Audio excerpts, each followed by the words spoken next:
ਸਤਿ ਸ਼੍ਰੀ ਅਕਾਲ ਜੀ, ਮੈਂ ਗੁਰਜਤਿੰਦਰ ਸਿੰਘ ਰੰਧਾਵਾ। ਤੁਸੀਂ ਦੇਖ ਰਹੇ ਹੋ ਪੰਜਾਬ ਮੇਲ USA TV ਚੈਨਲ। ਲੈ ਕੇ ਹਾਜ਼ਰ ਹਾਂ ਅਪਡੇਟ ਨਾਰਥ ਅਮਰੀਕਾ ਦਾ ਇਹ ਵਿਸ਼ੇਸ਼ ਪ੍ਰੋਗਰਾਮ। ਹਫ਼ਤਾਵਾਰੀ ਇਸ ਪ੍ਰੋਗਰਾਮ ਵਿੱਚ ਅਸੀਂ ਤੁਹਾਨੂੰ ਇੱਥੋਂ ਦੇ ਸਥਾਨਕ ਰੂਲਸ ਰੈਗੂਲੇਸ਼ਨ ਇਮੀਗ੍ਰੇਸ਼ਨ ਦੀ ਕੋਈ ਨਿਊਜ਼ ਹੋਵੇ ਉਹਦੇ ਬਾਰੇ, ਜਾਂ ਕੋਈ ਘਟਨਾ ਵਾਪਰੀ ਹੋਵੇ, ਜਾਂ ਕੋਈ ਹੋਰ ਨਵੇਂ ਨਿਯਮ ਆਏ ਹੋਣ ਉਹਦੇ ਬਾਰੇ ਤੁਹਾਨੂੰ ਜਾਣਕਾਰੀ ਦਿੰਦੇ ਹਾਂ। ਸਾਡੇ ਸਹਿਯੋਗੀ ਹੁੰਦੇ ਆ ਦਿਲ ਨਿੱਜਰ, ਜਿਹੜੇ ਕਿ ਬਹੁਤ ਲੰਬੇ ਸਮੇਂ ਤੋਂ ਅਮਰੀਕਾ ਵਿੱਚ ਇੱਥੇ ਸਾਡੇ ਨਾਲ ਰਹਿ ਰਹੇ ਆ, ਬਹੁਤ ਸਾਰੀ ਜਾਣਕਾਰੀ ਰੱਖਦੇ ਆ। ਅਸੀਂ ਕੋਸ਼ਿਸ਼ ਇਹ ਹੀ ਹੁੰਦੀ ਸਾਡੀ ਕਿ ਅਸੀਂ ਵੱਧ ਤੋਂ ਵੱਧ ਤੁਹਾਨੂੰ ਜਾਣਕਾਰੀ ਦਈਏ। ਆਓ ਸਵਾਗਤ ਕਰਦੇ ਹਾਂ। ਸਭ ਤੋਂ ਪਹਿਲਾਂ ਸਤਿ ਸ਼੍ਰੀ ਅਕਾਲ ਜੀ, ਸਵਾਗਤ ਹੈ ਤੁਹਾਡਾ। ਸਤਿ ਸ਼੍ਰੀ ਅਕਾਲ ਰੰਧਾਵਾ ਸਾਹਿਬ ਤੇ ਪੰਜਾਬ ਮੇਲ TV ਚੈਨਲ ਦੇ ਸਾਰੇ ਦਰਸ਼ਕਾਂ ਨੂੰ। ਬਹੁਤ ਸਾਰੇ ਇਤਰਾਜ਼ ਜਿਹੜਾ ਫੇਰ ਦੇਖਣ ਨੂੰ ਮਿਲੇ ਪਿਛਲੇ ਹਫ਼ਤੇ 'ਚ, ਤੇ ਜਿਹੜੇ ਸਭ ਤੋਂ ਖੁਸ਼ੀ ਦੀ ਗੱਲ ਹੈ ਕਿ ਬਹੁਤ ਜਲਦ ਜਿਹੜਾ ਅਮਰੀਕਾ ਗੌਰਮੈਂਟ ਨੇ ਇੱਕ ਐਲਾਨ ਕੀਤਾ ਕਿ ਕਿਉਂਕਿ ਕੋਵਿਡ ਕਰਕੇ ਸਾਰੀਆਂ ਜਿਹੜੀਆਂ ਟ੍ਰੈਫਿਕ ਸੀ, ਬਾਹਰਲੀਆਂ 에ਅਰਲਾਈਨ ਸੀਗੀਆਂ, ਉਹ ਬੰਦ ਕਰ ਦਿੱਤੀਆਂ ਸੀ ਜੀ। ਤੇ ਉਹ ਹੁਣ ਹੌਲੀ ਹੌਲੀ ਜਿਹੜੇ ਕੁਝ ਕੰਟਰੀਜ਼ ਤਾਂ ਵੀਜ਼ੇ ਦੇਣੇ ਉਹਨਾਂ ਨੇ ਸ਼ੁਰੂ ਕਰ ਦਿੱਤੇ ਆ। ਇੰਡੀਆ ਦਾ ਵੀਜ਼ਾ ਵੀ ਜਿਹੜਾ ਇੰਡੀਆ ਤੋਂ ਜਿਨ੍ਹਾਂ ਲੋਕਾਂ ਨੇ ਆਉਣਾ ਉਹ ਬਹੁਤ ਜਲਦ ਕਹਿੰਦੇ ਆ ਵੀ ਸਤੰਬਰ ਤੋਂ ਸ਼ੁਰੂ ਹੋ ਜਾਏਗਾ, ਤੇ ਇਹ ਇੱਕ ਖੁਸ਼ੀ ਦੀ ਗੱਲ ਆ, ਵਧੀਆ ਨਿਊਜ਼ ਆ। ਹਾਂਜੀ, ਗੁੱਡ ਨਿਊਜ਼ ਆ। ਤੇ ਜੇ ਇਹ ਹੋ ਜਾਂਦਾ, ਬਹੁਤ ਸਾਰੇ ਇੱਥੇ ਲੋਕ ਜਿਹੜੇ ਆ ਉਹ ਸਟਕ ਹੋਏ ਆ, ਜਿਨ੍ਹਾਂ ਨੂੰ ਉਹ ਮਿਲਣਾ ਚਾਹੁੰਦੇ ਆ। ਕਿਸੇ ਦੇ ਵਿਆਹ ਰਹਿ ਗਏ ਜੀ, ਕਿਸੇ ਦੇ ਕੋਈ ਦੁੱਖ ਸੁੱਖ, ਕੋਈ ਵੀ ਜਿਹੜੀਆਂ ਗੱਲਾਂ ਹੋ ਰਹੀਆਂ ਉਹ ਹੁਣ ਉਹ ਅਟੈਂਡ ਕਰ ਸਕਦੇ ਆ।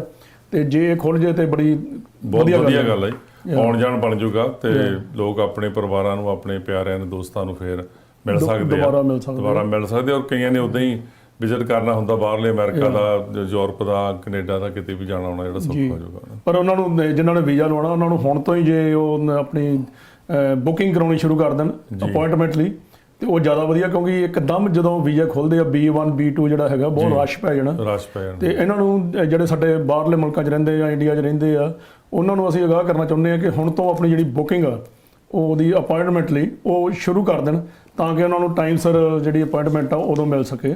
ਕਿਉਂਕਿ ਇੱਕਦਮ ਜੇ ਤੁਸੀਂ ਕਹੋ ਵੀ ਸਤੰਬਰ 'ਚ ਵੀਜ਼ਾ ਖੁੱਲ੍ਹਣੇ ਉਦੋਂ ਅਪਾਇੰਟਮੈਂਟ ਲੈਣੀ, ਉਹ ਮੁਮਕਿਨ ਨਹੀਂ ਹੋਣਾ ਮੇਰੇ ਹਿਸਾਬ ਨਾਲ। ਆਪਣੀ ਫਾਈਲ ਜਿਹੜੇ ਡਾਕੂਮੈਂਟ ਜ਼ਰੂਰੀ ਉਹ ਤਿਆਰ ਕਰ ਲੈਣ ਜੀ, ਤੇ ਉਹਨੂੰ ਫਿਰ ਪ੍ਰੋਸੀਡਿੰਗ ਦੇ ਵਿੱਚ ਚਲੋ ਜਿੰਨਾ ਟਾਈਮ ਲੱਗਦਾ ਉਹ ਤਾਂ ਸਾਰਿਆਂ ਦਾ ਲੱਗਣਾ ਹੀ ਆ। ਕੁਝ ਉੱਧਰੋਂ ਡਾਕੂਮੈਂਟਸ ਹੁੰਦੇ, ਕੁਝ ਇੱਧਰੋਂ ਵੀ ਭੇਜਣੇ ਹੁੰਦੇ ਆ। ਕਈ ਵਾਰੀ ਆਪਾਂ ਪੰਜਾਬੀ 'ਚ ਕਹਿ ਦਿੰਦੇ ਰਾਹਦਾਰੀ ਭੇਜ ਦਿਓ ਹੈ ਜੀ, ਉਹ ਵੀ ਇੱਕ ਫਾਰਮ ਹੁੰਦਾ, ਉਹ ਭੇਜਣਾ ਪੈਂਦਾ।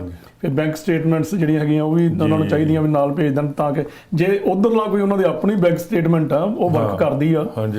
ਪਰ ਅਦਰਵਾਈਜ਼ ਇੱਧਰਲੇ ਜਿਹੜੇ ਜੇ ਸਪੋਰਟ ਭੇਜਣਾ ਪੈਂਦਾ ਨਾਲ। ਹਾਂਜੀ, ਬਿਲਕੁਲ, ਇਹ ਬੜੀ ਖੁਸ਼ੀ ਦੀ ਗੱਲ ਆ। ਅਸੀਂ ਇੱਕ ਵਾਰੀ ਫੇਰ ਮਤਲਬ ਖੁਸ਼ੀ ਜ਼ਾਹਰ ਕਰਦੇ ਹਾਂ ਕਿ ਸਾਡੇ ਜਿਹੜੇ ਬਹੁਤ ਆਫਟਰ ਲੌਂਗ ਟਾਈਮ 2-2.5 ਸਾਲਾਂ ਬਾਅਦ ਜਿਹੜੇ ਆ ਵੀਜ਼ੇ ਇਹ ਖੁੱਲ੍ਹਣ ਜਾ ਰਹੇ। B1 B2 ਦੀ ਮੈਂ ਗੱਲ ਕਰ ਰਿਹਾ। ਦੂਜਾ ਜਿਹੜਾ ਹੈਗਾ ਜੀ ਉਹ ਇਮੀਗ੍ਰੇਸ਼ਨ ਕੋਰਟ ਜਿਹੜੀ ਹੈਗੀ ਆ ਇੱਕ ਖੁੱਲ੍ਹਣ ਜਾ ਰਹੀ ਹੈ ਫਸਟ ਟਾਈਮ ਐਵਰ, ਕਿਉਂਕਿ ਇੰਡੀਆਨਾਪੋਲਿਸ 'ਚ ਬਹੁਤ ਸਾਰੇ ਆਪਣੇ ਪੰਜਾਬੀ ਜਿਹੜੇ ਆ ਉਹ ਉੱਥੇ ਰਹਿੰਦੇ ਆ, ਤੇ ਉਹਨਾਂ ਨੂੰ ਇਮੀਗ੍ਰੇਸ਼ਨ ਕੋਰਟ ਆਪਣੇ ਕੋਈ ਵੀ ਜਿਹੜਾ ਹੁੰਦਾ ਸੀ ਉਹਨਾਂ ਦਾ ਕੇਸ ਹੁੰਦਾ ਸੀ ਉਹਦੇ ਲਈ ਸ਼ਿਕਾਗੋ ਜਾਣਾ ਪੈਂਦਾ ਸੀ।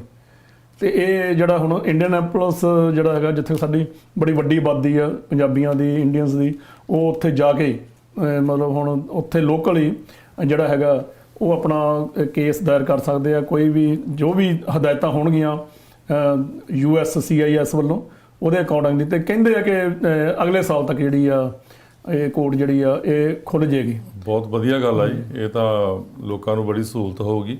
ਉੱਥੋਂ ਨੇੜੇ ਸ਼ਹਿਰ ਦੇ ਵਿੱਚ ਉਹ ਆਪਣੇ ਜਿਹੜੇ ਇੰਡੀਆਨਾਪੋਲਿਸ ਦੇ ਆਲੇ ਦੁਆਲੇ ਜਿੰਨੇ ਵੀ ਹੋਰ ਵੀ ਛੋਟੇ ਸ਼ਹਿਰਾਂ ਵਾਲੇ ਆ ਜੀ, ਉਹ ਸ਼ਿਕਾਗੋ ਜਾਣ ਦੀ ਬਜਾਏ ਉੱਥੇ ਜਿੱਦਾਂ ਅਪਲਾਈ ਕਰ ਸਕਦੇ ਆ, ਆਪਣਾ ਸੇਵਾਵਾਂ ਲੈ ਸਕਦੇ ਆ। ਜਿੱਦਾਂ ਆਪਣੇ ਹੁਣ ਸੈਕਰਾਮੈਂਟੋ ਆ ਤੇ ਸੈਨ ਫਰਾਂਸਿਸਕੋ ਆ ਜੀ, ਜਿਹੜੇ ਆਲੇ ਦੁਆਲੇ ਆਪਣੇ ਇੱਥੇ ਲੋਕੀ ਰਹਿੰਦੇ ਆ, ਕੋਈ ਯੂਬਾ ਸਿਟੀ ਜਾਂ ਰੈਡਿੰਗ ਵਾਲੇ ਰਹਿੰਦੇ, ਉਹਨਾਂ ਨੂੰ ਫਿਰ ਸੈਕਰਾਮੈਂਟੋ ਜਾਂ ਸੈਨ ਫਰਾਂਸਿਸਕੋ ਜਾਣਾ ਪੈਂਦਾ ਜੀ। ਬਿਲਕੁਲ, ਕਿਉਂਕਿ ਅਮਰੀਕਾ ਬਹੁਤ ਵੱਡਾ ਕੰਟਰੀ ਆ, ਆਉਣਾ ਜਾਣਾ ਹੀ ਬੜਾ ਔਖਾ ਹੁੰਦਾ। ਬਾਈ ਏਅਰ ਜਾਓ, ਬਾਈ ਏਅਰ ਆਓ, ਉੱਥੇ ਹੋਟਲਾਂ 'ਚ ਰਹੋ, ਬਹੁਤ ਡਿਫੀਕਲਟ ਆ। ਤੇ ਇਹ ਬੜੀ ਸਹੂਲਤ ਜਿਹੜੀ ਆ ਉਹ ਮਿਲ ਰਹੀ ਆ, ਕਿਉਂਕਿ ਸਾਡੀ ਜਿਹੜੀ ਗੌਰਮੈਂਟ ਅਮਰੀਕਾ ਦੀ ਇਹ ਵੀ ਦੇਖਦੀ ਆ ਕਿ ਕਿੱਥੇ ਜ਼ਿਆਦਾ ਆਬਾਦੀ ਮਾਈਗ੍ਰੇਟ ਲੋਕਾਂ ਦੀ ਆ ਜੀ। ਉਹ ਕੋਸ਼ਿਸ਼ ਕਰਦੇ ਆ ਕਿ ਜਿਹੜੀ ਇਹਨਾਂ ਦੀਆਂ ਕੋਟਾਂ ਹੋਣ ਉਹ ਨੇੜੇ ਤੋਂ ਨੇੜੇ ਉਹ ਖੋਲ੍ਹੀਆਂ ਜਾਣ, ਤੇ ਇਹ ਵੀ ਇੱਕ ਸਾਡੇ ਲਈ ਇਹ ਚੰਗਾ ਖਬਰ ਹੋਈ ਆ।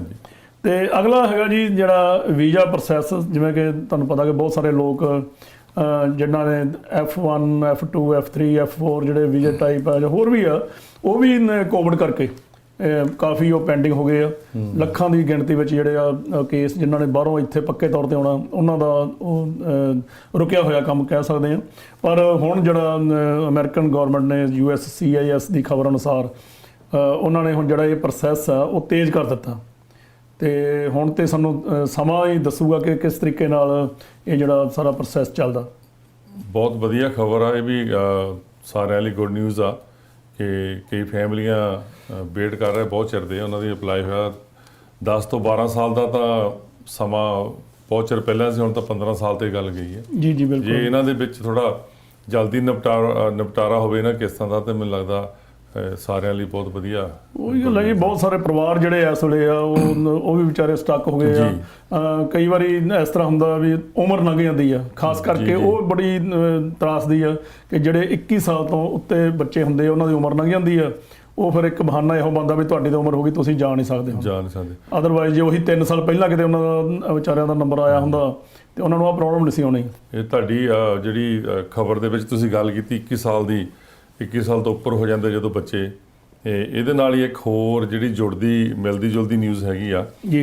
ਅਮਰੀਕਾ ਦੇ ਕਾਲਜਾਂ ਤੇ ਯੂਨੀਵਰਸਿਟੀਆਂ ਵਿੱਚ ਵਿਦਿਆਰਥੀਆਂ ਦੇ ਦਾਖਲੇ ਵਿੱਚ ਕਾਫੀ ਗਿਰਾਵਟ ਆਈ ਆ। ਜੀ ਜੀ ਜੀ ਜੀ। ਉਹਨਾਂ ਦੇ ਕਹਿਣ ਅਨੁਸਾਰ ਕਰੋਨਾ ਵਾਇਰਸ ਵੀ ਇਹਦਾ ਇੱਕ ਕਾਰਨ ਹੈਗਾ, ਜਿਹਦੇ ਕਰਕੇ ਕਰੋਨਾ ਵਾਇਰਸ ਤੋਂ ਪਹਿਲਾਂ ਜਿਹੜਾ ਸਾਲ ਸੀ ਉਹਦੇ ਵਿੱਚ ਵੀ, ਪਰ ਉਹਨੇ ਲਿਖਿਆ ਵੀ ਕਰੋਨਾ ਵਾਇਰਸ ਹੀ ਕਾਰਨ ਨਹੀਂਗਾ, ਕਰੋਨਾ ਵਾਇਰਸ ਤੋਂ 1 ਸਾਲ ਪਹਿਲਾਂ ਵੀ ਥੋੜੀ ਜਿਹੀ ਗਿਰਾਵਟ ਦੇਖੀ ਗਈ ਸੀ।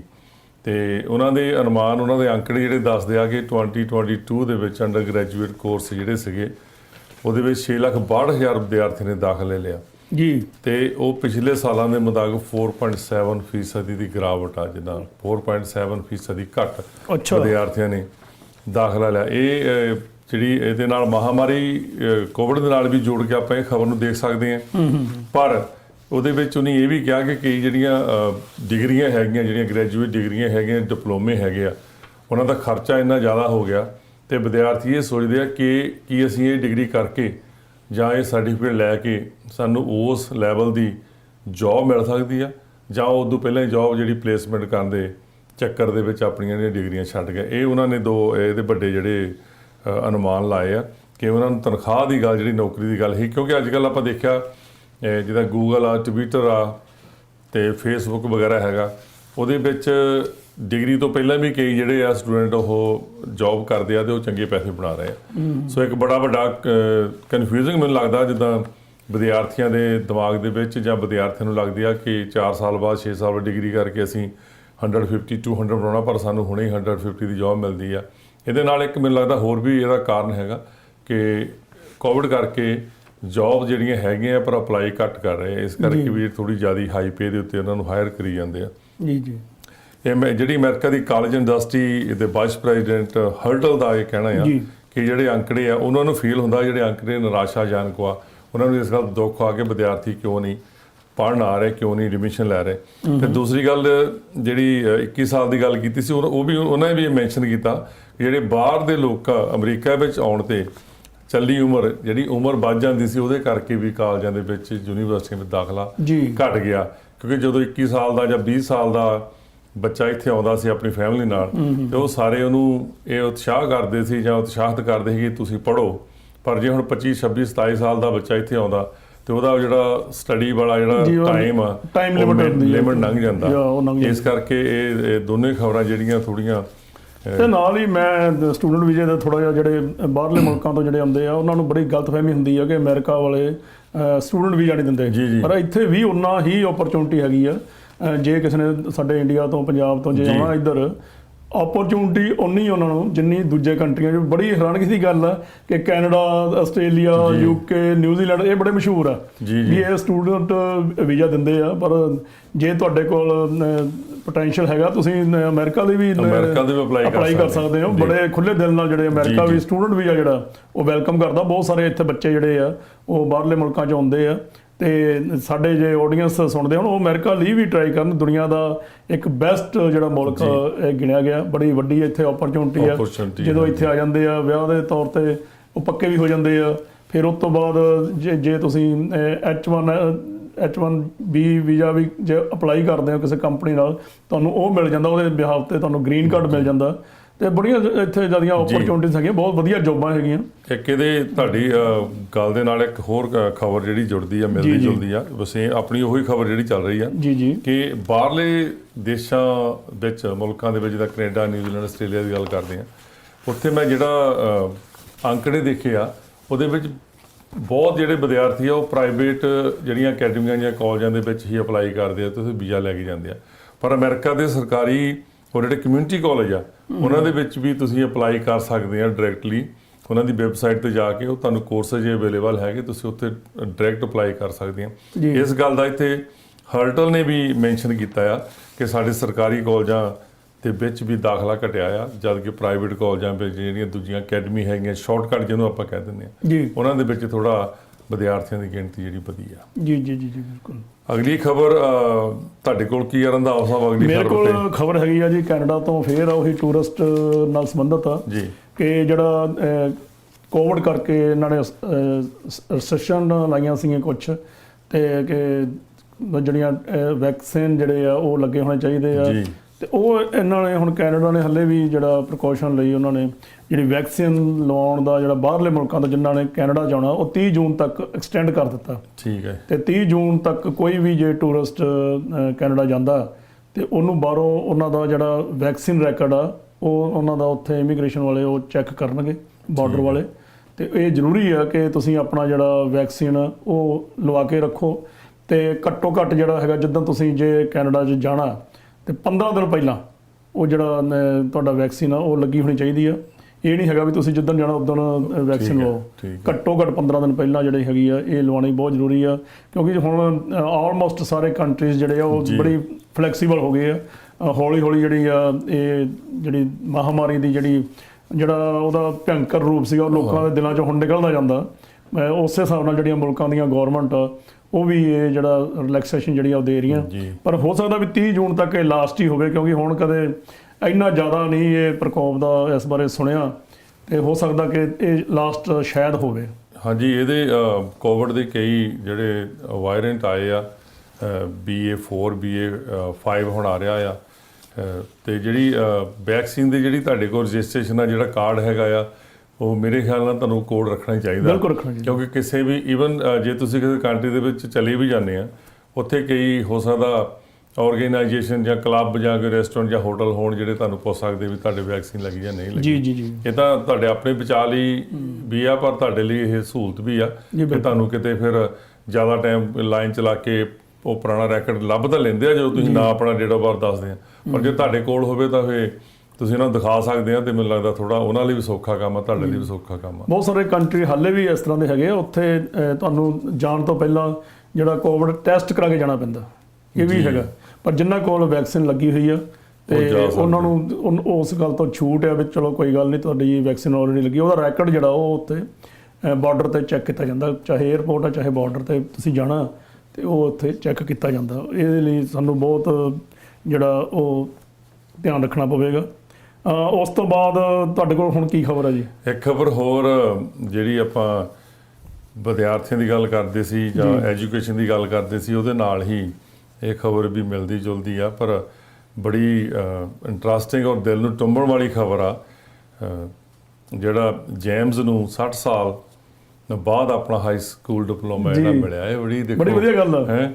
1980 ਸਾਲ ਦੇ ਕਰੀਬ ਉਹਦੀ ਉਮਰ ਹੈ। 1962 ਦੇ ਵਿੱਚ ਉਹ ਟੈਡ ਜੇਮਸ ਜਿਹੜਾ ਸੀ 1962 ਦੇ ਵਿੱਚ ਉਹ ਹਾਈ ਸਕੂਲ ਕਰ ਰਿਹਾ ਸੀ ਜਦੋਂ ਉਹਨੇ ਡਿਪਲੋਮਾ ਲੈਣਾ ਸੀ।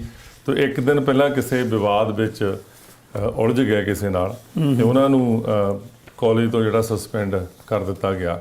5 ਦਿਨ ਪਹਿਲਾਂ ਉਹਨਾਂ ਨੂੰ ਮੁਅੱਤਲ ਕਰ ਦਿੱਤਾ ਗਿਆ, ਤੇ ਉਹਨਾਂ ਨੇ ਮੁਅੱਤਲ ਕਰਨ ਦਾ ਜਿਹੜਾ ਕਾਰਨ ਮੁਅੱਤਲ ਹੋਣ ਕਰਕੇ ਉਹ ਆਪਣੀ ਫਾਈਨਲ ਸੈਸ਼ਨ ਦੇ ਵਿੱਚ ਨਹੀਂ ਬੈਠ ਸਕੇ। ਉਹਦਾ ਨਾਲ ਇਹ ਕਾਰਨ ਵੀ ਦੱਸਿਆ ਗਿਆ, ਉਹਨੇ ਬੁੱਕ ਲਈ ਸੀ, ਉਹਦੇ $4.80 ਜਿਹੜੇ ਉਹਦੇ ਬਕਾਇਆ ਸੀ ਉਹਦੇ ਅਕਾਊਂਟ 'ਚ, ਉਹ ਦੇ ਨਹੀਂ ਸਕਿਆ।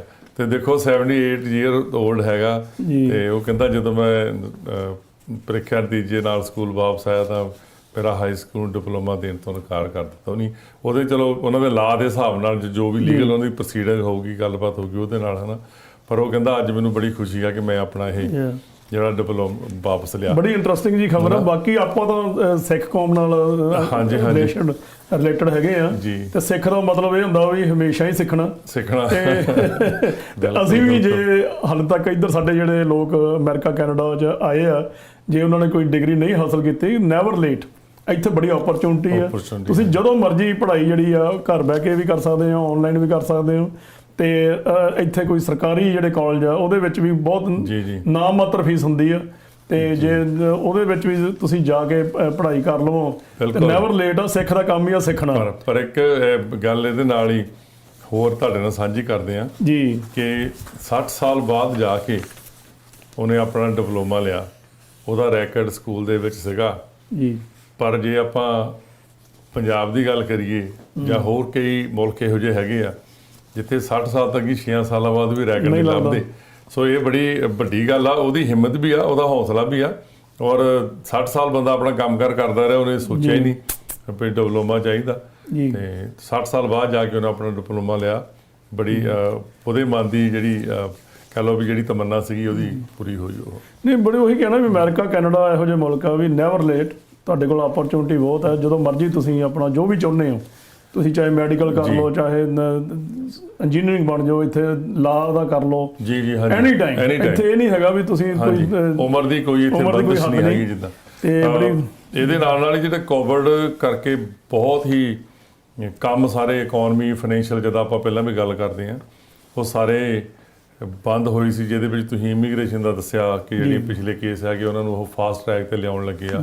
ਸਾਇਲਮ ਦੀ ਆਪਾਂ ਪਹਿਲਾਂ ਗੱਲ ਕੀਤੀ ਸੀ, F4 ਵੀਜ਼ੇ ਦੀ, H1 H2 ਜਿਹੜੀਆਂ ਸੀਗੀਆਂ ਗੱਲਾਂ ਤੁਸੀਂ ਕੀਤੀਆਂ। ਤੁਹਾਡੇ ਕੋਲ ਹੋਰ ਵੀ ਇਹਦੇ ਨਾਲ ਸੰਬੰਧਿਤ ਕੋਈ ਜਾਣਕਾਰੀ ਹੈ ਇਮੀਗ੍ਰੇਸ਼ਨ ਬਾਬਤ ਜਾਂ ਕਿਸੇ ਹੋਰ ਜਿਹੜੇ ਇਮੀਗ੍ਰੇਸ਼ਨ ਬਾਬਤ? ਤੇ ਆਪਣਾ ਇਹੀ ਸੀਗੀਆਂ, ਤੇ ਹੋਰ ਵੀ ਘਟਨਾਵਾਂ ਜਿਹੜੀਆਂ ਇੱਥੇ ਘਟੀਆਂ ਉਹਦੇ ਬਾਰੇ ਆਪਾਂ ਜਾਣਕਾਰੀ ਦੇ ਦਈਏ ਆਪਣੇ ਦਰਸ਼ਕਾਂ ਨੂੰ ਕਿ ਜਿਹੜਾ ਕੈਨੇਡੀਅਨ ਪ੍ਰਧਾਨ ਮੰਤਰੀ ਜਸਟਿਨ ਟਰੂਡੋ, ਉਹਨਾਂ ਨੇ ਹੁਣ ਕਿਉਂਕਿ ਵਾਰਦਾਤਾਂ ਉੱਥੇ ਵੀ ਬਹੁਤ ਹੋ ਰਹੀਆਂ, ਵਾਰਦਾਤਾਂ ਇੱਥੇ ਵੀ ਹੋ ਰਹੀਆਂ, ਤੇ ਉਹਨਾਂ ਨੇ ਤਾਂ ਪਿਸਤੌਲ ਦੀ ਦਰਾਮਦ ਖਰੀਦ ਵਿਕਰੀ ਨੂੰ ਸੀਮਤ ਕਰਨ ਲਈ ਜਿਹੜਾ ਸੰਸਦ 'ਚ ਬਿੱਲ ਉਹ ਪੇਸ਼ ਕਰ ਦਿੱਤਾ।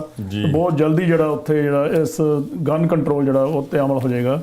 ਤੇ ਇਸੇ ਤਰੀਕੇ ਨਾਲ ਜਿਹੜਾ ਹੁਣ ਅਮਰੀਕਾ ਵਿੱਚ ਵੀ ਆ, ਤੇ ਇੱਥੇ ਵੀ ਜਦੋਂ ਪਿਛਲੀਆਂ ਘਟਨਾਵਾਂ ਹੋਈਆਂ, ਕਾਫੀ ਬੱਚੇ ਮਾਰੇ ਗਏ, ਟੀਚਰ ਮਾਰੇ ਗਏ। ਹੁਣ ਫੇਰ ਜਿਹੜਾ ਇੱਕ ਹੋਰ ਵੱਡੀ ਘਟਨਾ ਹੋਈ ਆ ਮੈਡੀਕਲ ਸੈਂਟਰ ਹਸਪੀਟਲ ਦੇ ਵਿੱਚ, ਇੱਕ ਫੇਰ ਸਿਰਫ ਇਹਨੇ 4 ਬੰਦਿਆਂ ਨੂੰ ਮੌਤ ਦੇ ਘਾਟ ਉਤਾਰ ਦਿੱਤਾ, ਤੇ ਉਹਨੂੰ ਵੀ ਬਾਅਦ ਚ ਪਤਾ ਲੱਗਿਆ ਵੀ ਉਹਦੀ ਵੀ ਮੌਤ ਹੋ ਗਈ। ਇਹ ਨਹੀਂ ਪਤਾ ਲੱਗਿਆ ਹਾਲੇ ਵੀ ਕਾਰਨ ਕੀ ਆ, ਕਿਸ ਤਰੀਕੇ ਨਾਲ ਮਰਿਆ, ਉਹਨੇ ਸੁਸਾਈਡ ਕੀਤੀ ਆ ਜਾਂ ਪੁਲਿਸ ਨਾਲ ਮੁਕਾਬਲੇ 'ਚ ਮਰਿਆ, ਹਾਲੇ ਤੱਕ ਨਹੀਂ ਇਹ ਪਤਾ ਲੱਗ ਸਕਿਆ।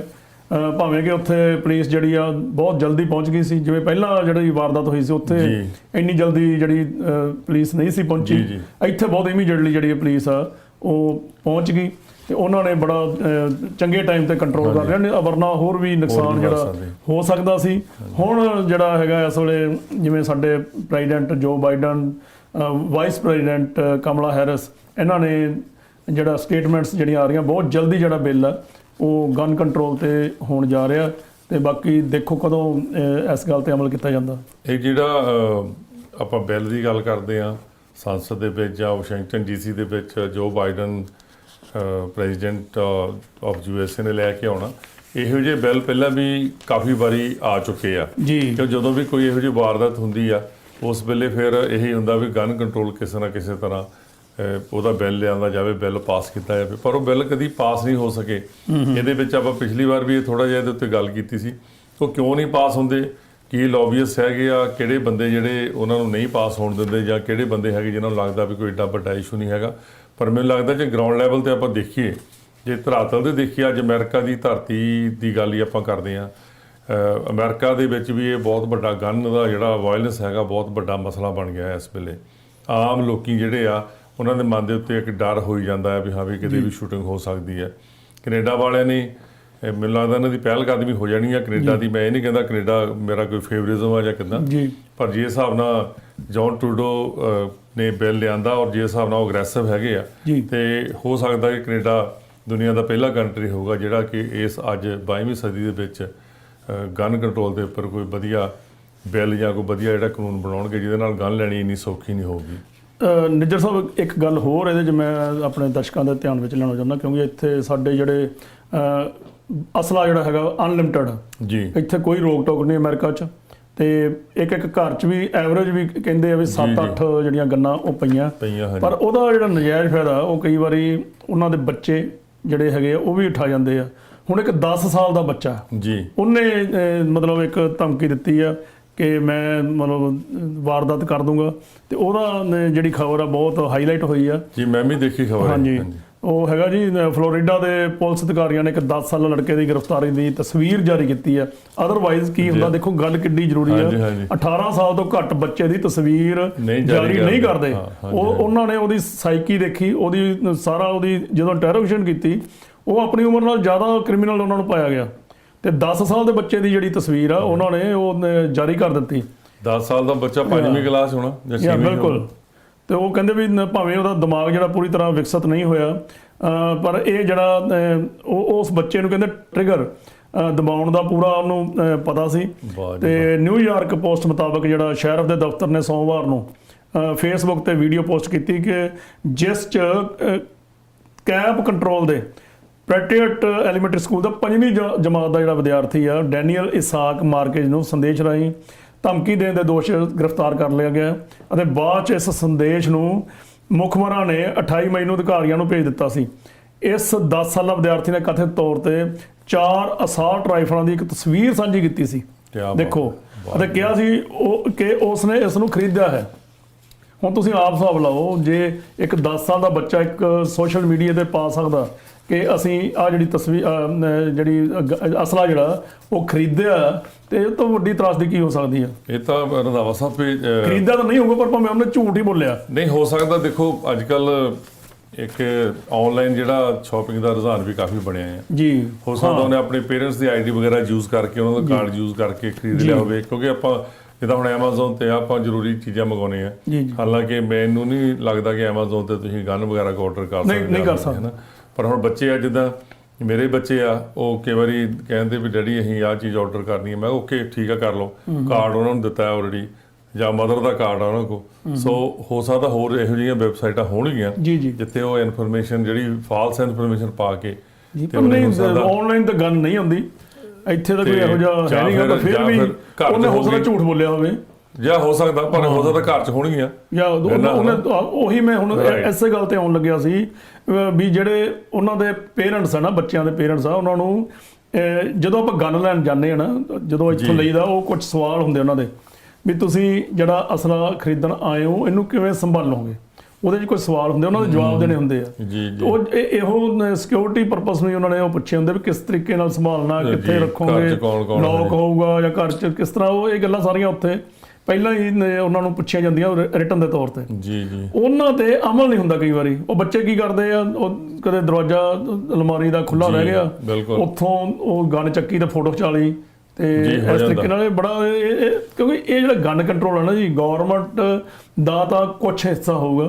ਸਭ ਤੋਂ ਪਹਿਲਾਂ ਗਨ ਕੰਟਰੋਲ ਘਰੋਂ ਸ਼ੁਰੂ ਕਰਨਾ ਪੈਣਾ। ਜਿਹੜੇ ਮਾਪਿਆਂ ਨੂੰ ਇਹ ਪਹਿਲ ਕਦਮੀ ਕਰਨੀ ਪੈਣੀ ਹੈ। ਜਿੰਨਾ ਚਿਰ ਜਿੰਨਾ ਜਿਹੜੇ ਅਸਲੇ ਦੇ ਮਾਲਕ ਹਨ, ਜਿੰਨਾ ਚਿਰ ਉਹ ਕੰਟਰੋਲ ਨਹੀਂ ਕਰਦੇ, ਉਹ ਗਨ ਕੰਟਰੋਲ ਹੋਣਾ ਬਹੁਤ ਮੁਸ਼ਕਲ ਹੈ। ਬਹੁਤ ਮੁਸ਼ਕਲ ਹੈ। ਮੈਂ ਤੁਹਾਡੇ ਨਾਲ ਸਹਿਮਤ ਹਾਂ ਇਸ ਗੱਲ ਤੇ, ਕਿਉਂਕਿ ਜੇ ਤੁਸੀਂ ਅਸਲਾ ਰੱਖਣ ਦਾ ਸ਼ੌਕ ਆ, ਜਾਂ ਤੁਹਾਨੂੰ ਹੰਟਿੰਗ ਵਗੈਰਾ ਕਰਨ ਦਾ ਸ਼ੌਕ ਹੈਗਾ, ਤੇ ਉਹਨੂੰ ਬਕਾਇਦਾ ਲੌਕ ਲਾ ਕੇ ਅਲਮਾਰੀ ਦੇ ਵਿੱਚ ਜਿਹੜੀ ਵੀ ਉਹਨਾਂ ਦੀ ਅਸਲੇ ਦੀ ਉਹ ਜਿਹੜਾ ਐਮਚਰ ਮਿਲਦਾ ਬਾਕਸ ਤੁਹਾਨੂੰ, ਉਹ 'ਚ ਲੌਕ ਲਾ ਕੇ ਸੇਫਟੀ ਲੌਕ ਹੁੰਦੇ ਆ, ਉਹਦੇ ਵਿੱਚ ਲਾ ਕੇ ਤੁਹਾਨੂੰ ਰੱਖਣੀ ਚਾਹੀਦੀ ਹੈ, ਤਾਂ ਕਿ ਉਹ ਬੱਚਿਆਂ ਦੇ ਹੱਥ ਨਾ ਆ ਸਕੇ। ਇਹ ਸਭ ਤੋਂ ਵੱਡੀ ਗੱਲ ਆ, ਜਦੋਂ ਬੱਚਿਆਂ ਦੇ ਹੱਥ। ਪਰ ਜਦੋਂ ਉਹਨਾਂ ਦਾ ਆ ਸਕੇ, ਇਹੋ ਜਿਹੀਆਂ ਖਬਰਾਂ ਆਪਾਂ ਦੇਖਦੇ ਹਾਂ, ਕੈਨੇਡਾ ਦੀਆਂ ਵੀ, ਅਮਰੀਕਾ ਦੀਆਂ ਵੀ, ਇੰਗਲੈਂਡ ਦੀਆਂ ਵੀ, ਨਿਊਜ਼ੀਲੈਂਡ, ਆਸਟ੍ਰੇਲੀਆ ਦੇ ਵਿੱਚ, ਜਿੱਥੇ ਕਿ ਚਲੋ ਕਿਤੇ ਨਾ ਕਿਤੇ ਗਨ ਵਾਇਲੈਂਸ ਦੀ ਗੱਲ ਹੁੰਦੀ ਆ। ਫਰਾਂਸ ਵੀ ਹੋਇਆ ਸੀ, ਅਮਰੀਕਾ ਦੇ ਵਿੱਚ ਥੋੜ੍ਹਾ ਜ਼ਿਆਦਾ ਹੋ ਰਿਹਾ ਸਕੂਲਾਂ ਦਾ, ਖਾਸ ਕਰਕੇ ਜਾਂ ਸ਼ਾਪਿੰਗ ਸੈਂਟਰਾਂ ਦੇ। ਇਹਦੇ ਨਾਲ ਦੇਖੋ ਪੰਜਾਬ ਦੇ ਵਿੱਚ ਵੀ ਸੇਮ ਜਿਹੜਾ ਗਨ ਦਾ ਕਲਚਰ ਚੱਲ ਰਿਹਾ ਬੜੇ ਸਾਲਾਂ ਤੋਂ, ਤੇ ਉਹਦੇ ਵਿੱਚ ਇੱਕ ਮੈਂ ਖਬਰ ਕੱਲ੍ਹ ਸੁਣੀ ਕਿ ਜਿੰਨੇ ਪੰਜਾਬ ਦੇ ਲੋਕਾਂ, ਜਿੰਨੀ ਪੰਜਾਬ ਦੀ ਆਬਾਦੀ ਆ, ਉਹਦੇ ਵਿੱਚ ਜਿੰਨੇ ਲੋਕਾਂ ਨੂੰ ਗਨ ਦੇ ਸਕਦੇ ਆ, ਉਹਦਾ ਇੱਕ ਪਰਸੈਂਟੇਜ ਹੁੰਦੀ ਹੈ ਵੀ ਤੁਸੀਂ ਇੰਨੇ % ਤੇ ਅਸਲਾ ਜਿਹੜਾ ਦੇ ਸਕਦੇ। ਉਹ ਦੇਖ ਲਓ ਵੀ ਉਹਦੇ ਨਾਲ ਉਹ 20-25% ਜ਼ਿਆਦਾ ਲਾਇਸੈਂਸ ਆਲਰੇਡੀ ਇਸ਼ੂ ਹੋਏ ਹੈ ਨਾ। ਤੇ ਉਹ ਜਿਹੜੇ ਇਲੀਗਲ ਨਹੀਂ, ਉਹ ਜਿਹੜੇ ਲਾਇਸੈਂਸ ਹੀ ਮੈਂ ਗੱਲ ਕਰ ਰਿਹਾ, ਜਿੱਦਾਂ ਮੰਨ ਲਓ ਉੱਥੇ 30 ਕਰੋੜ ਦੀ ਆਬਾਦੀ ਆ, ਤਾਂ ਉਹ 25% ਬੰਦਿਆਂ ਨੂੰ ਲਾਇਸੈਂਸ ਦੇ ਸਕਦੇ ਆ, ਪਰ ਉੱਥੇ ਆਲਰੇਡੀ 47-50% ਦੇ ਲਾਇਸੈਂਸ ਦਿੱਤੇ ਆ ਲੋਕਾਂ ਨੇ, ਜਦ ਕਿ ਉਹ ਲਾਇਸੈਂਸ ਬਣ ਹੀ ਨਹੀਂ ਸਕਦੇ।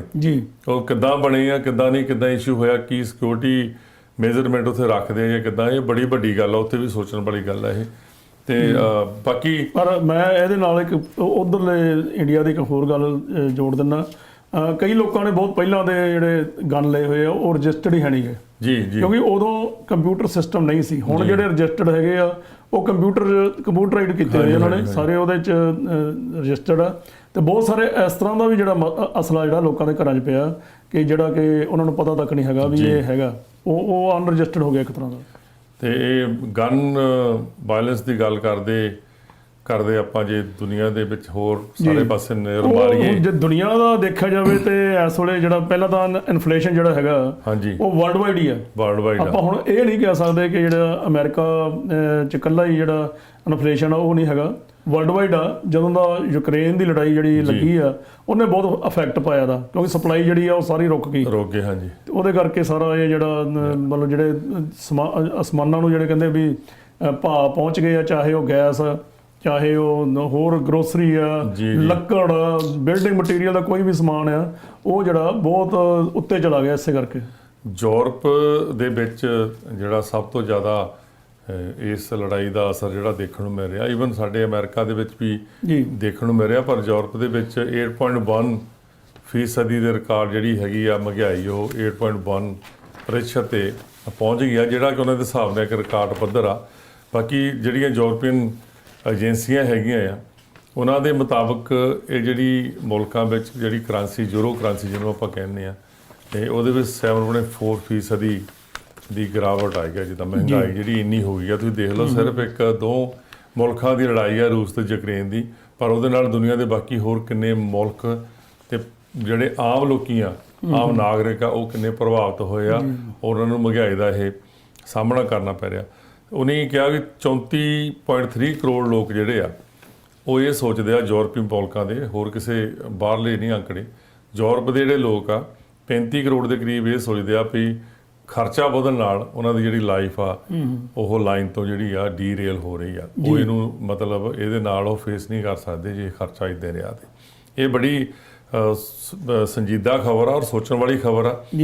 ਜਿਹੜੇ ਅਰਥ ਸ਼ਾਸਤਰੀ ਹੈਗੇ ਆ ਯੂਰਪੀਅਨ, ਉਹਨਾਂ ਨੇ ਕਿਹਾ ਕਿ ਜਿਹੜੀ ਮਹਿੰਗਾਈ ਹੈਗੀ ਆ ਇਹਦੇ ਉੱਤੇ ਰੋਕ ਲਾਉਣ ਦੇ ਮਗਰੋਂ ਹੀ ਕਿਸੇ ਨਾ ਕਿਸੇ ਨਤੀਜੇ ਤੇ ਪਹੁੰਚਿਆ ਜਾ ਸਕਦਾ ਤੇ ਇਨਫਲੇਸ਼ਨ ਰੋਕਿਆ ਜਾ ਸਕਦਾ।